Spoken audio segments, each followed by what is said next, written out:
Hello, everyone, and welcome today to our podcast. My name is Darryl Kinneally. I'm an MD based in our Singapore tax practice, and today I'm joined by my fellow tax MD, Vishal Hakani, who is based in India. Today, we're going to be discussing a recent tax case in India, and India does have a history of producing tax cases that make the rest of the world sit up and take notice. The Vodafone case from quite some years ago now is a good example, particularly when it comes to offshore transactions linked to India. We now, most recently, have another potentially far reaching decision from the Supreme Court, and it's commonly referred to as the Tiger Global case. It also involves offshore structures, but the implications could be even broader this time. For listeners who may not be tax experts, Vishal, can you explain what an indirect share transfer means in an Indian tax context?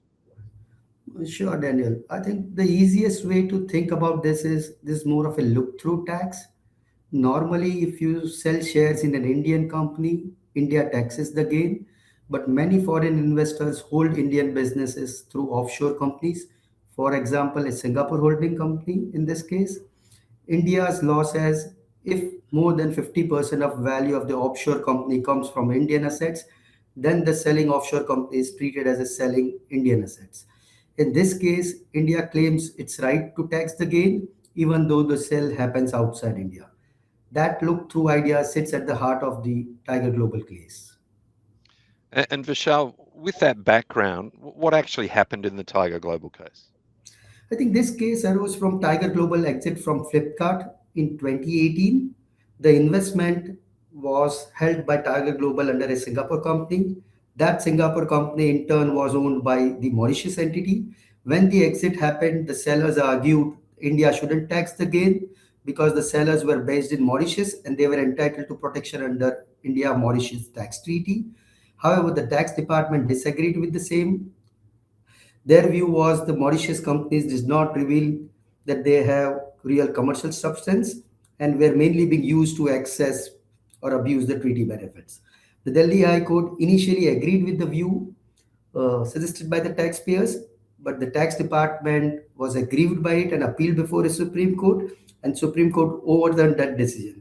And as a result, India was allowed to tax the gain, which was very significant in this case. Right. And I guess, Vishal, before we move on, can you briefly explain how this dispute arose in practical terms? I think that's very important because the facts of the case clearly were like before the transaction actually closed, the seller applies to the Indian tax authorities for a nil withholding tax certificate. This matters because without it, the buyer would have been required to withhold tax before paying the consideration to the sellers. The sellers were effectively saying that they were entitled to treaty protection and so no Indian tax should be withheld. However, the tax authorities disagreed, and this disagreement itself led to a trigger to the litigation in this case. Understand. So why is this ruling being described as such an important decision? It is because it changes the way how the structures are judged or perceived. In the past, having the right paperwork itself carried a lot of weight. This ruling makes it clear that paperwork alone is not enough. The focus has really shifted as to why the structure exists and where the real decisions are actually made in first place. That's a meaningful change in approach, especially from a foreign investor standpoint. Yeah, it's interesting. I mean, at the first instance, the High Court placed a lot of importance on the tax residency certificate, which I guess has historically been the position. How did the Supreme Court view that? The Supreme Court said the certificate is still important. It's only a starting point. It allows you to claim the treaty benefit, but it does not guarantee them. If the tax authorities believe a company exists mainly to avoid tax, they can look beyond the certificate and clearly deny those tax benefits. So the certificate opens the door, but it does not lock you behind it. Understood. So, I mean, many investors have relied on earlier Supreme Court decisions when setting up these types of structures. Has that position changed? Yes, it has in some way. Yes, those earlier decisions were decided before India introduced stronger anti avoidance rules. The Supreme Court is now saying that we are in a different legal environment. Today, substance matters much more than form. While those older decisions still exist, but they don't carry the same practical comfort or weight as they once did. Yeah, so clearly some uncertainty as a result of that. I mean, a lot of people have assumed that older investments were protected. Is that assumption still safe or not? No, not necessarily. The court said even the older structures can be challenged if they were mainly set up to obtain the tax benefits, and and especially if they don't have a real commercial purpose. Being an older investment does not automatically make a structure safe. And the judgment has focused quite heavily on where decisions are actually made and actually taken. Why was that considered to be so important? The court has assessed whether the Mauritius companies were genuinely operating out there, whether they have real substance. In this case, the court felt that important decisions were being made outside of Mauritius and that the board in Mauritius does not have really the control over the investment. And that undermined the argument that these companies were genuinely based in Mauritius. Essentially, the head and brain was not sitting in Mauritius. Right. Yeah. Okay. I mean, that's an old common law concept around residency that they've used there. I mean, if a company technically meets treaty conditions, does that still help? It helps, but it no longer is an end of conversation. The court also made it absolutely clear that even if a company meets formal treaty conditions such as expenditure test or an eligibility thresholds, the tax authorities do have a power to step back and ask whether the overall structure exists mainly for tax reasons, and if it does, they are in their power to deny the tax treaty benefits. Right.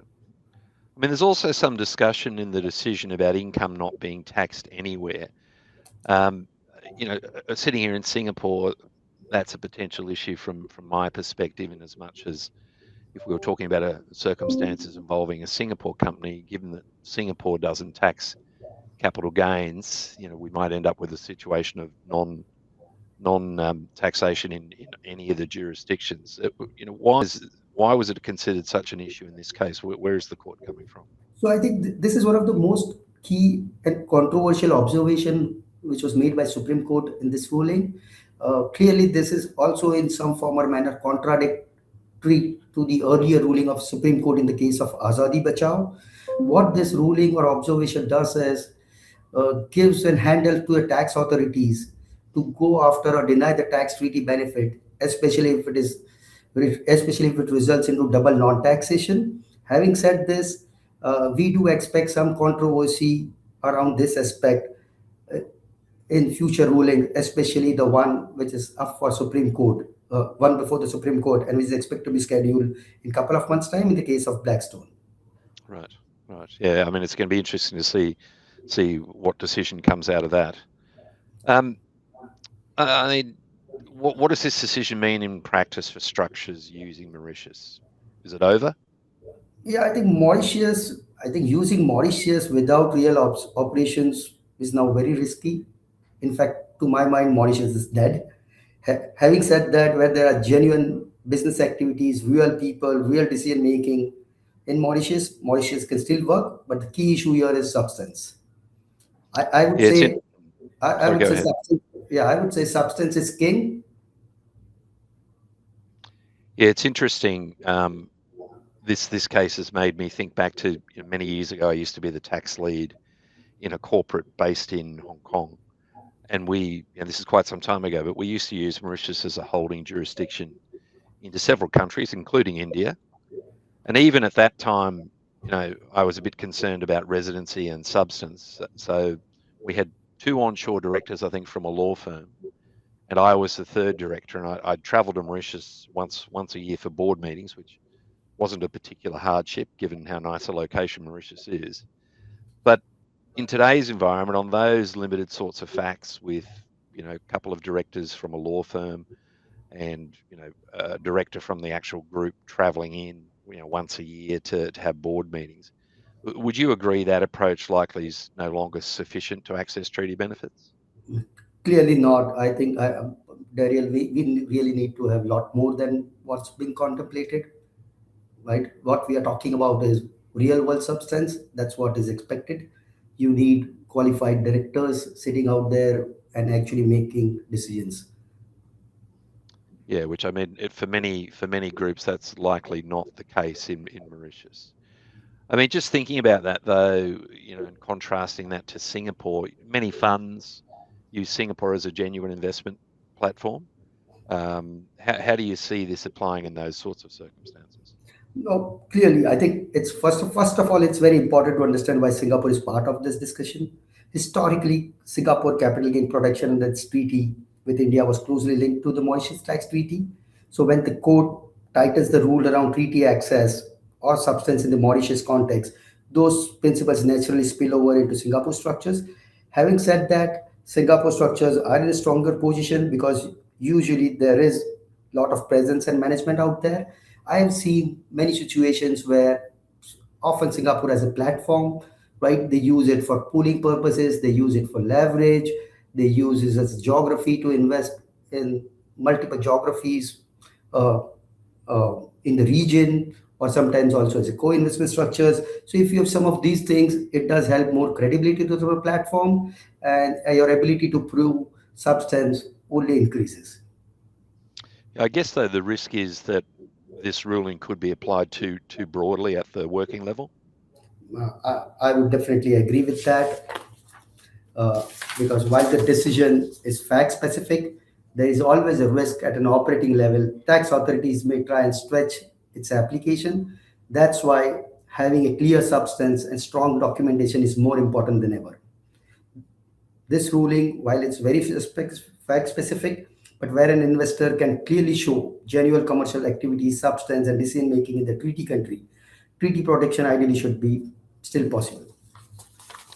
And just to clarify, how relevant is this decision in connection with investments made after 2017? Darian, I would put it in three baskets. Essentially, anything which has been acquired post 17, this doesn't matter to some extent because essentially, as you are aware, Mauritius Singapore tax treaties were renegotiated in March 17. So any investment, any direct investment post 17, if you exit now, you pay tax. To an extent, this judgment is a limited application.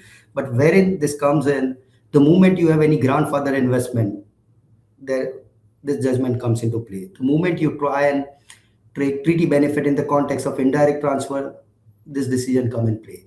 The moment you try and take treaty benefit in the context of securities other than shares like REIT, INVET, or debt securities, this comes in play. And one more thing which I can think of is the moment you try and take treaty benefit in the context of lower withholding rates in the context of dividend, interest, royalty, etc., this decision will have a relevance. Now I appreciate this decision is fairly recent, but what impact are you seeing it already having on transactions that are happening today? I think deal making will certainly take longer because risk is being examined very closely. What people are talking about, what was the norm, right? The norm was to expect a robust, strong opinion and get your covers, get yourself covered through an insurance is no more a market or no more standard now, especially in the context of Mauritius. People will need to demonstrate strong substance, and it also has to come out very clearly in the opinion. And the insurer should also get comfortable underwriting such risk, right? So this is something which is under an early stage, but we would expect this to get a bit tighter as we go ahead. And is there any concern that the tax authorities might open up past transactions as a result of this? Clearly, especially the tax authority, what we are hearing is they have already sent notices to a dozen funds, right, where the tax audit period is already open. So this decision gives the tax department a stronger basis to question the past exits, particularly where the substance was weak. And I guess, I mean, investors are obviously having to take a look at this from a practical perspective. How are they attempting to manage this risk? I think people will get conservative. They want to be absolutely sure before they give any kind of tax treaty benefit. And even if they are securing an insurance, I think they should expect the insurance premium to go up. They should expect the ATP may not be a standard, and at the same time, there's a lot of negotiation which may happen around the withholding aspect the moment you are negotiating a deal. Yeah, I guess, I mean, given all of this, what practical steps do you think companies or funds can take? Restructuring can be expensive and have tax leakage associated with it, and building substance isn't always easy or practical either. Uh, that's absolutely right. I think, Teriel, what matters is the starting point should essentially be how the structure really works, why it has been set up in first place, right? Having said this, companies should definitely review where the decisions are made, how the board actually functions, and whether the structure generally makes commercial sense. Better documentation and earlier planning can make a big difference. Yeah, so I mean, any companies that are or funds that are planning exits now, you'd be suggesting that they, review those structures Yeah, and I think plan ahead in advance. in the minimum, they should definitely review the structures, ideally couple of years well in advance, and potentially factor the tax exposure, if any, in the pricing and negotiation as well. So at a high level, Vishal, can treaty benefits still be claimed going forward? Yes, they can definitely become but the burden is now on the taxpayer to prove that the structure is genuine and it's commercially driven. Yeah, understood. I think that's come through quite clear. But before we wrap up, though, do you see this decision having any broader global implications? Yeah, we have seen this before as well, right? Especially in Vodafone case. The other countries generally watches how India approaches some of these things, right? And I would not be surprised if tax authorities around the world look into this decision and try interpreting in the context of their own rules and structures. To wrap up, Vishal, if you had to describe the post-Tiger global tax landscape in one word, what would that be? Subjectivity, I guess, because we have moved from a rule-based system where having the right certificate was often enough to a principle-based system where the intent is under the microscope. Documentation is no longer just about compliance, it's more about proving a story or narrative, as the case may be. And any final thoughts for investors? I think the decision in itself is not any kind of signal to stop investing in India. I think it's clearly a signal to build something stronger, more credible structures. And if the story behind your structure is commercial and genuine, you should be good. I'm not surprised you said it's a decision. It isn't a decision to stop investing in India. No surprise there. But Vishal, look, thank you, and thanks to everybody for listening. Thank you, Daryl, for having me.